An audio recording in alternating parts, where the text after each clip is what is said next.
somebody named Bob, and Anil's back. Anil, what languages do you speak? All right, team. So I speak Telugu. We are live. Oh, We are live. Hello. Woohoo! Hi. hello. All right. Yay. Welcome. All right. So on the call, we've got a couple of lead validators and then a validator who is leading a really important process around community staking DAO and engagement with Indigenous communities. So I'd love to just start the session off, maybe passing it over to Anil to introduce yourself and and the work that Vitwit's doing, and maybe tell us a little bit about your role over the past couple of years. You've been working on Regen Network for a really long time, so just give us a little introduction, Anil, and then you can pass the baton over to Mircea. Yeah.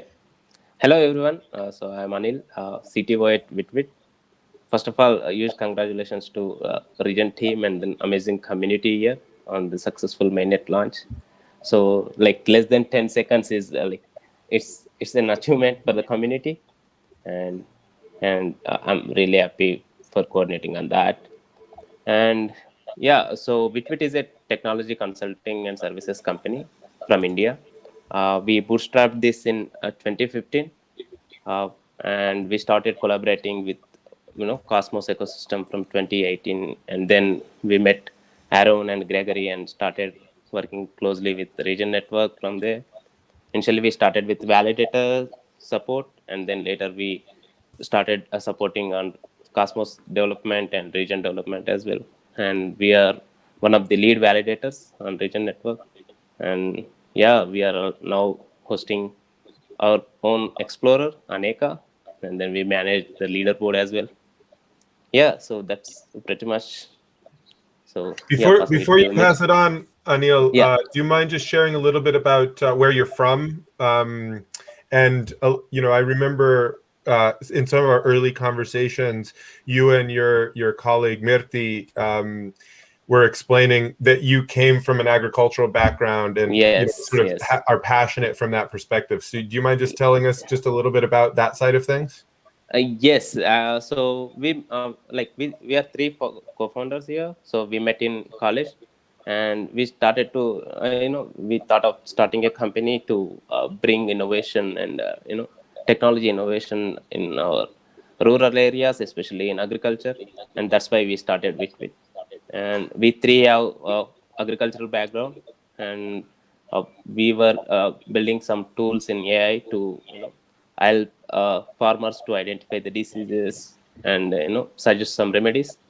Yeah, that's where we started, and then it was exciting to see the vision of Regen Network, and then the day we saw this, and then we wanted to be part of this, and now we are here.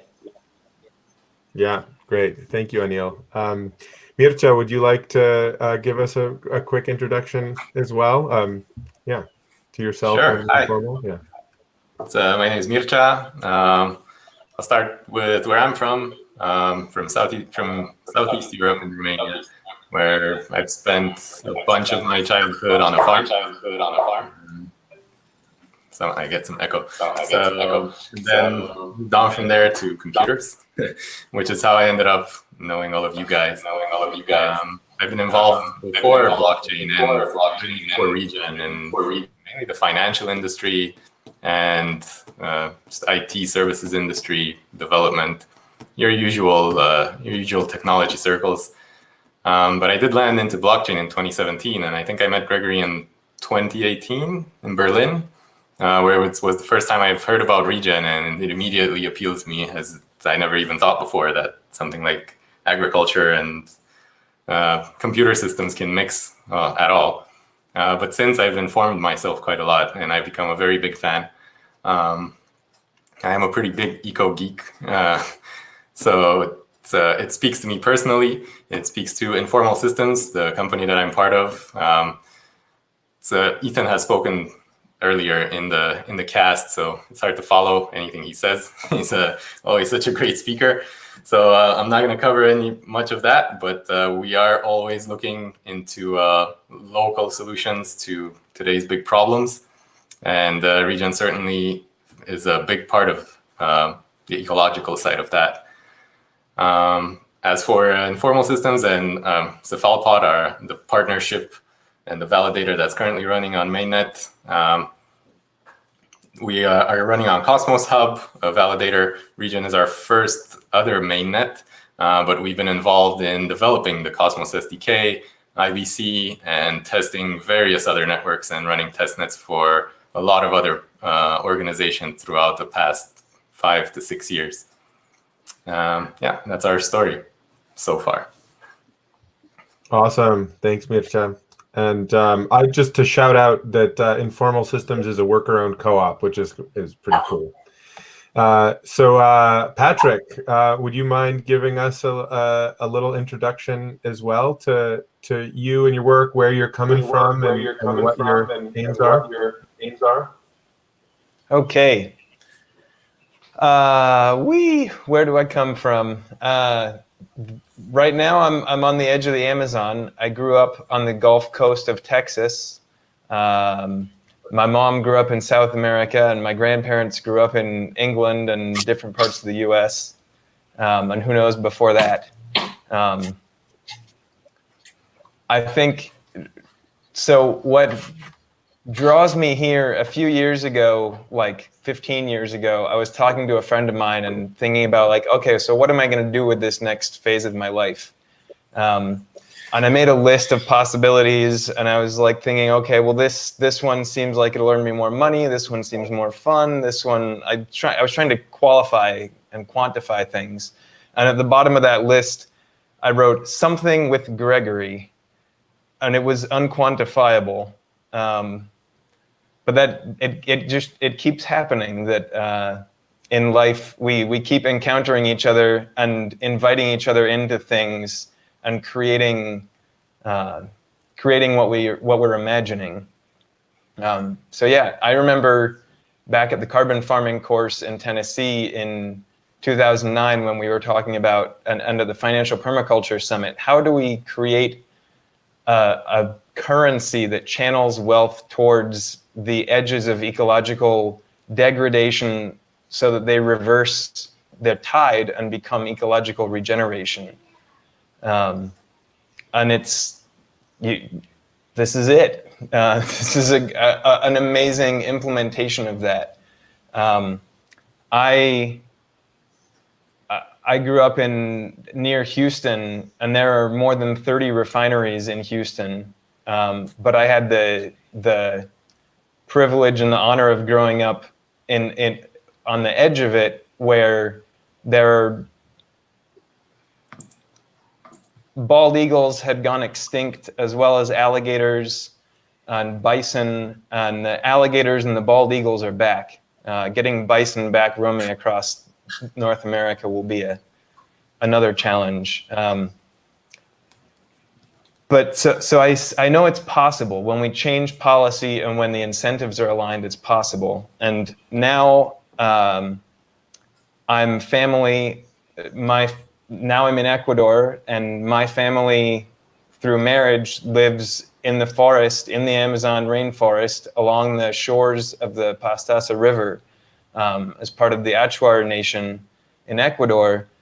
And the possibility for protecting and continuing to evolve that way of life is immense, and the threats to that way of life are also immense. I mean, the pandemic has only served as an excuse for deforestation to accelerate, and the possibility to say, all right, I'm going to combine what I know about supporting Indigenous and community organizations with digital security, which is something I've been doing for a few years, and the ecological and social design needed to create this sort of integral well-being and here's this opportunity to run a validator node and to help get the community staking DAO going. We have a chance from the design of this system to participate in shaping it. And that, to me, is what sets Regen Network apart from so many other things. This intentional setting aside of 30% of the tokens for the community staking DAO. So to me, it's like, I can't just sit back and watch the landscapes that my family depends on just wash away. Got to do something, otherwise the just like despair and anger will eat me.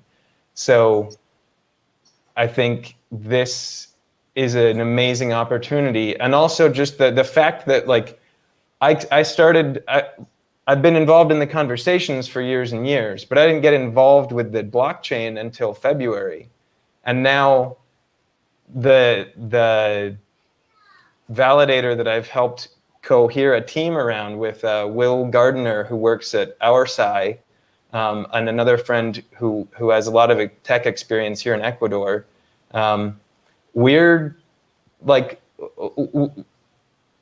running a validator close to the same ranking as the people who invented Cosmos SDK. It's like, what? This is amazing, and I think that's demonstrates the decentralization and the openness of if you're willing and able to put the time in and get this going, the door is open. And our hope for this validator is that it will provide us also with funding so that we've got some wiggle room to get the community staking DAO going and to get projects here going. Having a bit more funding to be able to say like, okay, we want to have a meeting about the possibilities of Regen Network. Well, we've got that covered. We've got the transportation costs covered. We've got some food costs covered. So the idea is that running the validator can be a bootstrap into making Regen Network practically useful and having a real impact here.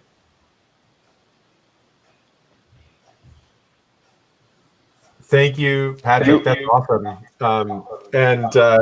Just to echo, I mean, in different ways, there's so many different pathways, right, that are being woven together right now to try to create a community with sort of a couple of core shared values, right, that we're trying to express and create incentive alignment. And at the heart of that is ecological regeneration. I'm just noticing Sai, the CEO of Crowdcast, is here watching in the stream, and hey Sai, and he's just, we have mutual friends, and he's so it's just a small world, and I think the launch, from my perspective, the launch of our blockchain of Regen Ledger and Regen Network at this moment, I'm just hopeful that it's basically a magnetic attractor for the kind of creative engagement. And as you're speaking about, Patrick, the kind of micro funding of just like the little bits of initiative that need to take place for people to solve their own problems, I think is just really core to what we're trying to create here. So I would love to just do a quick go around with each of you getting to just kind of share just a little bit about, as a validator, right? You're serving as a pillar of this community, and this community specifically is trying to bridge ecological regeneration with financial markets. It's trying to use cutting edge technology like remote sensing and AI and blockchain to empower soil regeneration and biodiversity preservation and these things.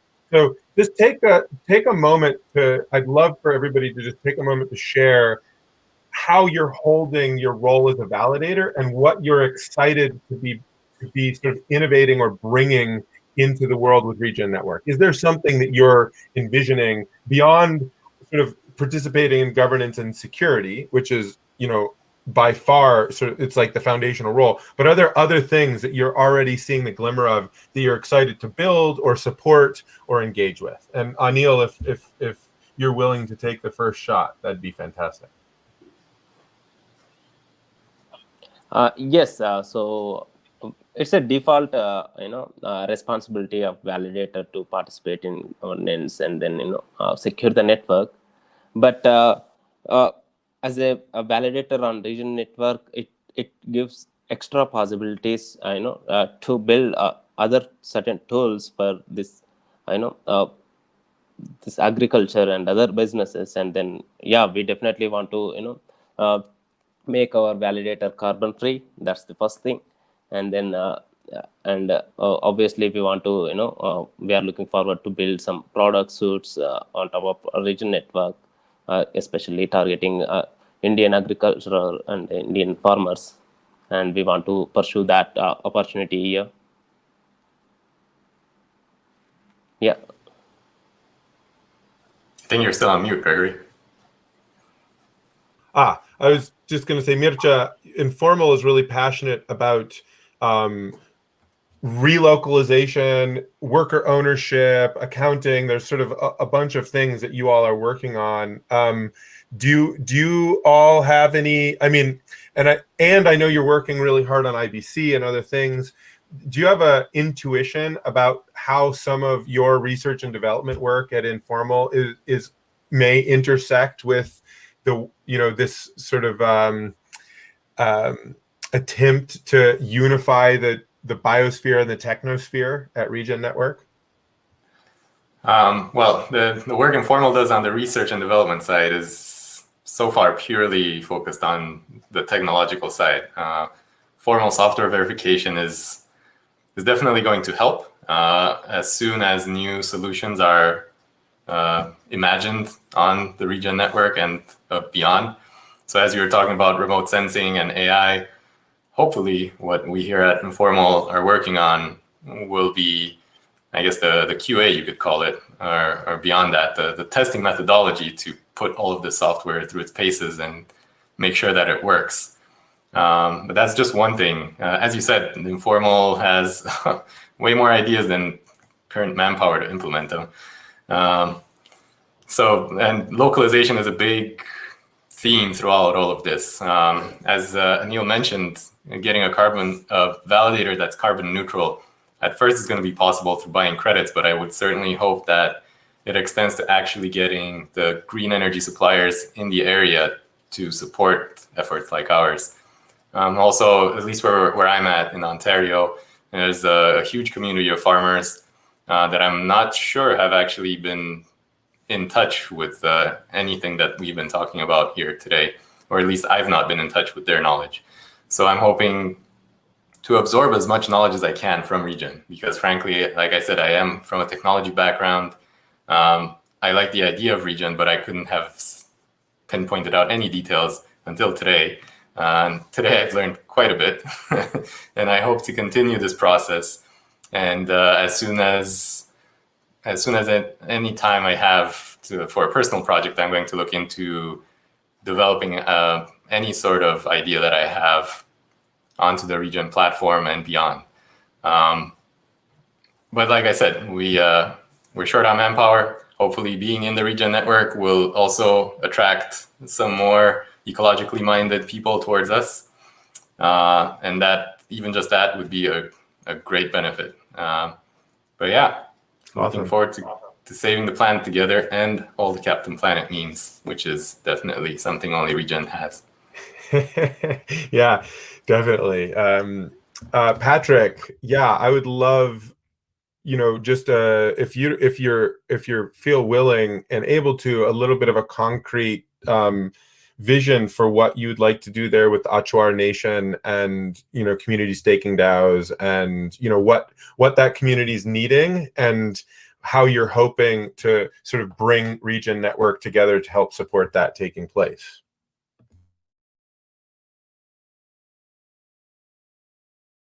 You're on mute still, unfortunately. Now you can hear me. a couple days ago, somebody came to me and said, Patrick, the municipal governments at the base of the mountain that's up in the Andes, like a 3-hour drive from here, there's 24,000 hectares that they want to reforest. Do you know where we can get money to do that? And like the communities are on board, the local governments are on board. So to me, when my wife's community, which may become my community, we may go live there, is out where there are no roads. There are only roads on one little edge of Achuar territory. There are about 8,000 Achuar people in Ecuador in the territory. They were never displaced by the Incans or by the Spaniards. So their territory is theirs. But roads have started encroaching and logging has started coming in because people say, look, like, we know how to live with just a machete, and I can, like, all of my brother-in-laws and my wife can just walk out into the jungle with a machete and they're fine for weeks at a time. But there are things that are attractive to have. And when a system is set up where people can only have the things they see, if they're willing to sell part of their territory, if they're willing to cut down the trees in a non-careful way, because there are careful ways. Obviously, people cut down trees to build their houses and do other things. But industrial logging is a completely different thing. So concretely, if people can have income for protecting the forest and that income can be used in a wise way, part of that income from the forest itself could be used, for example, to support, to give seed support for organic family farm agricultural cooperatives up in the mountains, so that the Pastaza River stops getting polluted and the fish that people eat downriver are no longer toxic. So things like that, of once there's money in the hands of people, then we can create these financial agreements to build up bioregional health, connecting the rivers with the forest, with the mountains. So that's one example. Another piece is that just looking at the experience of projects that have already happened here, because there's always projects going on. There's always people looking to fund something. But the two big questions are accountability and impact. And when a community has a strong vision, what I've seen here and in other places in the US, in Ecuador, in Argentina, and other places, is when a community has a strong vision, then the money can come in, can be budgeted to effectively for that vision, and people will hold the leaders accountable. They'll say, like, where did that money go? Because there are other experiences of organizations, indigenous organizations here, that there's what somebody was telling me that their organization supposedly got $10 million, but nobody knows where it is. Maybe the leaders of the time just took it and did something with it. Maybe the government never actually handed it over. The people on the ground don't know where that $10 million is. So to me, the concrete thing is, if I go to my brother-in-law today and say, hey, it's time, like, how can we stop cutting down the forest? One of the answers is, well, great, how can I buy my kids some shoes? So there's money enough to do these things. The question is how we allocate the money and how we hold a collective vision as a community and move towards it.